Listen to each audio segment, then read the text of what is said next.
Olá! Hoje nós vamos complementar os nossos estudos falando sobre o COBIT, uma outra ferramenta que auxilia as organizações na implementação da boa governança de TI. Né?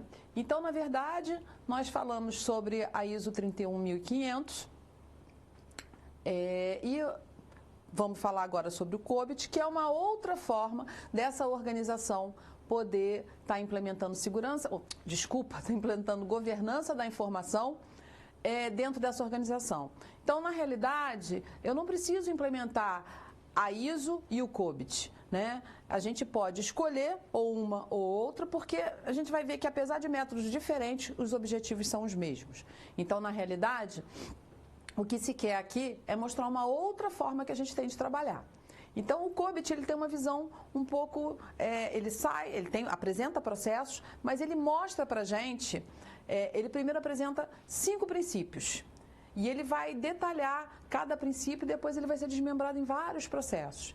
E aí as organizações elas podem olhar e ter uma percepção de quais processos ela entende que deve implementar na organização ou não. Né? Ela tem que se olhar, muitas empresas fazem uma verificação de maturidade para ver o que ela já, obviamente, implementa do COBIT, aonde ela precisa melhorar. O COBIT apresenta esse nível de maturidade para a gente, então a gente vai começar a olhar ele do início para que a gente possa compreender. Então, o que é o COBIT? O COBIT nasceu, ele foi criado pela ISACA. Na realidade, a ISACA ela é um órgão que ela é composta, na sua essência, ela foi criada por auditores. E lá no passado, logo assim que a área de auditoria começou a ver a necessidade de auditar a área de TI, né, e a dificuldade que esses auditores tinham, né, de fazer essa auditoria na área de TI, porque não tinham compreensão da TI, e ao longo dos anos também a área de TI foi ganhando complexidade, a área de negócio foi se agregando cada vez mais à área de TI. Isso fez com que houvesse a necessidade da criação de um framework, né, de uma série, de uma metodologia, de alguma coisa, de um ferramental para esses auditores em que eles pudessem compreender essa área de TI e conseguissem também fazer o trabalho de auditoria nas organizações. Assim nasceu o COBIT de uma forma muito resumida, né? E ele passou por várias versões e, na realidade, na sua versão 5, que é a que a gente está falando agora, nesse momento, ela apresenta 5 princípios. Na verdade, ela apresenta um princípio, o princípio 1 dela. O objetivo desse princípio é atender às necessidades das partes interessadas. Toda organização tem partes interessadas. E quem são as partes interessadas? É a minha alta direção, meus acionistas, meu presidente, são aquelas pessoas que comandam a minha empresa, né? A parte interessada, na verdade, quando a gente olha essas partes interessadas, são todas as pessoas que têm um poder decisório dentro da minha organização, né? que formam essa organização como um todo. Então, na realidade, a gente vai ver que quando a gente fala dessa parte interessada, ela está sempre pensando em como essa TI ou essa empresa, ela está sempre pensando na criação de valor. Tudo que eu faço na minha empresa, ela tem que, de alguma forma, trazer um benefício para essa organização. Porque tudo que eu faço nessa empresa, ela gera um custo. Ela tem um tempo para ocorrer, né? Então, se eu vou gastar um dinheiro na minha empresa, eu tenho que ter um retorno desse dinheiro que eu gastei. Esse retorno pode ser de várias formas. E a gente chama, então, de criação de valor. Eu quero sempre, quando eu faço um projeto na minha organização, saber qual foi o valor agregado que esse projeto trouxe para a minha organização. Quando eu faço uma compra de um software, eu quero saber qual foi o valor que esse software trouxe para a minha organização, para que possa compensar o investimento e o tempo gasto no atingimento daquele objetivo. Então, na realidade, quando esse princípio ele trata então desse atendimento às necessidades da parte interessada, ele vai cobrir o quê? Ele vai cobrir a otimização de recursos, otimização de risco e realização de benefícios. Ou seja, eu quero criar valor para a minha organização, então eu tenho que otimizar meus recursos. Eu não quero gastar a mais, né? Eu quero melhorar o meu desempenho, muito pelo contrário. Eu quero ter certeza que aquilo que eu estou gastando na minha organização faz sentido. Então, eu quero verificar os riscos, falamos no nosso encontro anterior sobre riscos. Então, eu vou verificar os riscos que a minha organização está submetida para que eu possa entender ou não essa situação. E vou verificar, então, os benefícios que cada uma dessas ações traz para mim. Então, quando a gente fala de atendimento das necessidades das partes interessadas, a gente vai ver que o COBIT traz para a gente uma série de objetivos já baseados nas boas práticas ao longo desse tempo, né, desde sua criação. Então, ele traz já para a gente pronto objetivos corporativos, 17 objetivos corporativos, e ele traz 17 objetivos de TI, já para que essas empresas possam se olhar e perceber se elas estão no caminho certo ou não. E traz aí objetivos de habilitadores.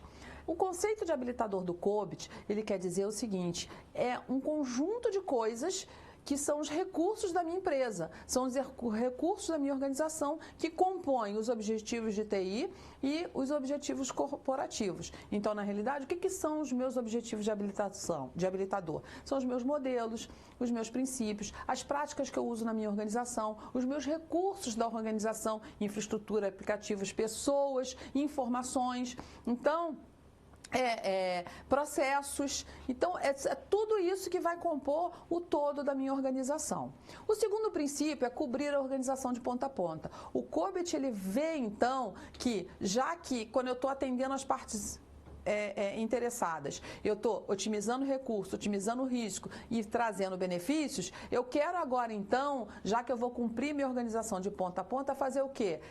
Trabalhar na governança. Eu vou olhar tudo isso e ter uma série de processos, de funções, atividades e relacionamentos que vai estar cobrindo a minha empresa de ponta a ponta. O terceiro princípio é aplicar um modelo único integrado. Então, a gente vai ver que o COBIT, ele traz um arcabouço que pode ser agregado a qualquer outra iniciativa de governança. AIT, o CMM, TOGAF, 27002, 31000. A gente vai ver que aqui ele vai conseguir se agregar a ISO 9000, ele vai conseguir se agregar a todas essas outras ações que a gente tem para que a gente possa complementar a implementação dessa governança, dessa boa governança.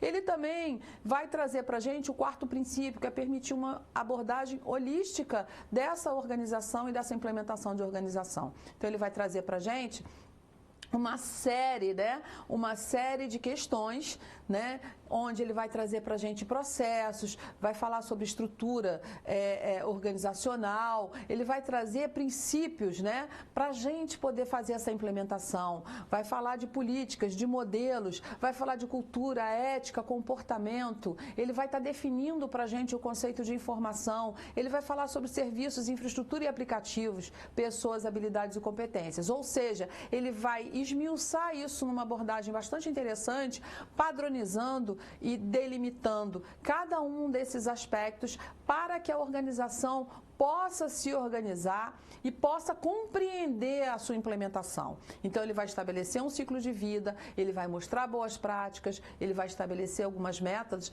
já que, veja, ele traz para a gente, então, uma questão de modelos, de processos, de atividades, de indicadores. Então, na realidade, ele vai mostrar como que essa empresa, qual é o caminho que essa empresa pode seguir.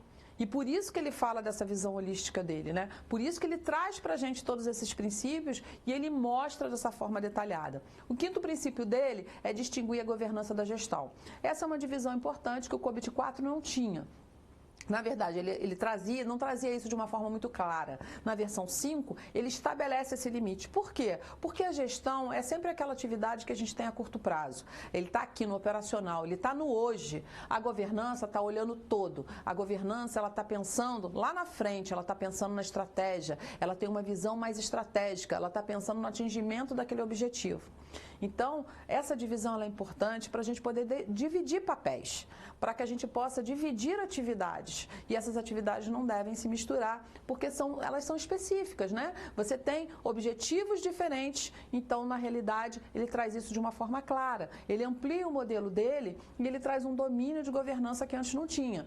Então, isso fortalece as empresas nessa percepção e nesse amadurecimento da governança de TI, na governança corporativa. Então, a ideia dele dele é trazer, né, fazer essa distinção de forma que a gente possa, então, poder melhorar o desempenho dessa organização. Ele apresenta também um modelo de capacidade de processo, muito importante para que as organizações possam, então, medir como elas estão aderentes ao COBIT ou não.